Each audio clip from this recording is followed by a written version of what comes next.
তাই বলে America, পুচকি America, নাদান America বাংলাদেশের সঙ্গে এই খেলাটাও খেলবে, এভাবে বাংলাদেশকে অপমান করবে? ভাবা যায় কেউ কোনোদিন কল্পনা করেছিল যে দুঃসাহস বাংলাদেশ কোনোদিন কারো সঙ্গে দেখাতে পারেনি? সেই বাংলাদেশের সঙ্গে রীতিমতো ছেলে খেলা করেছে যুক্তরাষ্ট্র বা আমেরিকা। সেটা কিভাবে? বাংলাদেশের বিপক্ষে তৃতীয় ওয়ানডেতে রীতিমতো দ্বিতীয় সারির একটা দল নিয়ে তারা মাঠে নেমেছে। আমি যদি নামগুলো বলি, দলের মেইন যে অধিনায়ক, ক্যাপ্টেন, তাকে তারা বিশ্রাম দিয়েছে মোনাক প্যাটেল। প্রথম ম্যাচে জয়ের নায়ক ছিলেন হারমিত সিং। আমরা দেখেছি 13 বলে 33 রানে একটা ইনিংস খেলে বাংলাদেশকে হারিয়েছিলেন, তাকে বাদ দেওয়া হয়েছে। দ্বিতীয় ম্যাচের নায়ক আলী খান, তাকেও বিশ্রাম দেওয়া হয়েছে। এবং দলের সেরা অলরাউন্ডার স্টিফেন টেইলর, তাকেও রেস্টে রাখা হয়েছে। অর্থাৎ 4 জন মেইন ক্রিকেটার দলের, তাদেরকে রেস্টে রেখে বাংলাদেশের বিপক্ষে সিরিজের নিয়ম রক্ষার ম্যাচ, যেহেতু তারা অলরেডি সিরিজটা জিতে ফেলেছে, সেই নিয়ম রক্ষার ম্যাচে তারা খেলতে নেমেছে। যে এখানে দুইটা ট্যাকটিক্স হতে পারে। এক নাম্বার, হয়তো বা বাংলাদেশকে বলতে পারে বাংলাদেশ যদি এই ম্যাচটা জেতে, ওরা বলবে আমাদের দ্বিতীয় সারির সঙ্গে, তারা দ্বিতীয় সারির দলের সঙ্গে খেলে তারা জিতেছে।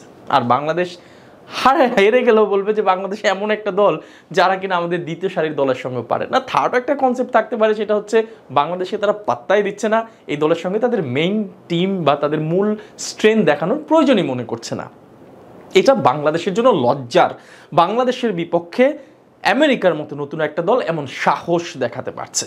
আমরা এর আগে দেখেছি অস্ট্রেলিয়া বাংলাদেশে কখনো দল পাঠাতে হলে দ্বিতীয় সারির দল পাঠাতো, বাংলাদেশের সঙ্গে পূর্ণ শক্তির দলকে তারা প্রয়োজন মনে করতো না।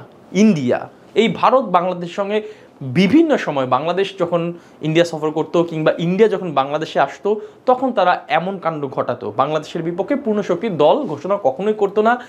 বুঝিয়ে দিত বাংলাদেশ একটা নিচু সারির দল, তাদের সঙ্গে আমাদের ফুল স্ট্রেংথ ইউজ করার কোনো কারণই নেই। আমাদের যে দ্বিতীয় সারির দল বা তৃতীয় সারির দল, তারাই যথেষ্ট বাংলাদেশকে হারানোর জন্য। এই অপমান বাংলাদেশকে বিভিন্ন সময় বিভিন্ন দল করেছে। তাই বলে আমেরিকা, যারা কিনা হোস্ট হবার কারণে ওয়ার্ল্ড কাপ খেলার সুযোগ পেয়েছে, আদারওয়াইজ তারা খেলতেও পারতো না, সেই আমেরিকা বাংলাদেশের বিপক্ষে এমন সাহস দেখাতে পারছে। ভাবা যায় বাংলাদেশের ওয়ার্ল্ড কাপ থেকে মুখ ফিরিয়ে সরি বলে চলে আসা উচিত। এই ঘটনার পর বাংলাদেশের আর ক্রিকেট খেলার, আসলে আমি কিভাবে বলবো, বাংলাদেশের এই লজ্জার জবাবটা আসলে বাংলাদেশ কিভাবে দেবে সেটা বাংলাদেশ নিজে হয়তো বুঝতে পারে না। কারণ এই লজ্জার কূপটা তারা নিজেরাই খুঁড়েছে, আর সেই নিজেরাই সেই কূপে পড়েছে। কেননা আপনি দেখেন, বাংলাদেশ বিশ্বকাপের পরিকল্পনাতে একদম অস্পষ্ট। এখন পর্যন্ত বাংলাদেশ জানে না বিশ্বকাপে কোন 11 নিয়ে খেলবে। এখন পর্যন্ত বাংলাদেশ সেট করতে পারেনি তাদের বিশ্বকাপের গোল। এখন পর্যন্ত তারা তাদের পরিকল্পনাটাই পরিষ্কারভাবে জানে না। সেটা cricket board, team management, cricketer, কেউ জানে না। তা না হলে শান্তরা এভাবে কথা বলে না, তা না হলে সাকিবরা প্রেস কনফারেন্সে এসে এভাবে কথা বলতে পারে না, এভাবে মজা নিতে পারে না। কারণ তারা নিজেরাই জানে না তারা কি করতে চাচ্ছে, তাদের ভুলটা কোথায়, তাদের সমস্যাটা কোথায়, তাদের কি করা উচিত। আপনি দেখেন তৃতীয় ওয়ানডেতে 3 জন ওপেনার খেলাচ্ছে, তানজিদ তামিম, সৌম্য সরকার, লিটন কুমার দাস। 3 জনকে কেন? লিটন এবং সৌম্য ফেইলর, টানা ফেইলর আমরা দেখেছি। সেখান থেকে তারপরও কেন তাদেরকেই বারবার খেলাতে হবে? তাদেরকেই কেন চেষ্টা করতে হবে? কেন শেখ মাহাদিকে ওপেনিংয়ে ট্রাই করা হচ্ছে না? শেখ মাহাদি তো ওপেন করার মতো যোগ্য এবং অতীতও করেছে। আপনারা একবার শেখ মাহাদিকে ওপেনিংয়ে ট্রাই করে দেখুন, হয়তো তার ব্যাটিংটা ক্লিক করেও যেতে পারে।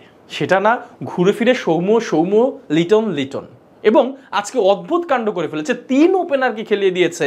কেউ একজন না একজন তো রান করবেই, কারো না কারো একটা ইনিংসের অপেক্ষা আছে। লিটন, সৌম্য কোনোরকম একটা ইনিংস করতে পারলে, একটা ভালো ইনিংস খেলতে পারলেই দলে রাখা জায়েজ হয়ে যাবে, ফরজ হয়ে যাবে। বিসিবি কি করছে, টিম ম্যানেজমেন্ট কি করছে? একের পর এক লজ্জা। বিশ্বকাপের আগে যুক্তরাষ্ট্রের কাছ থেকে এমন লজ্জা, দ্বিতীয় সারির দলের সাথে খেলে সেই লজ্জা তারা কিভাবে নিবারণ করবে, সেই লজ্জা কিভাবে ওভারকাম করবে, সেটা হয়তো বাংলাদেশ এখনো জানে না। তবে যদি ওভারকাম না করতে পারে বিশ্বকাপের মঞ্চে, তখন কিন্তু আরো বড় পরিসরে বড় লজ্জাটা বাংলাদেশের জন্য অপেক্ষা করছে। অচিরেই সমস্যার সমাধান করা উচিত।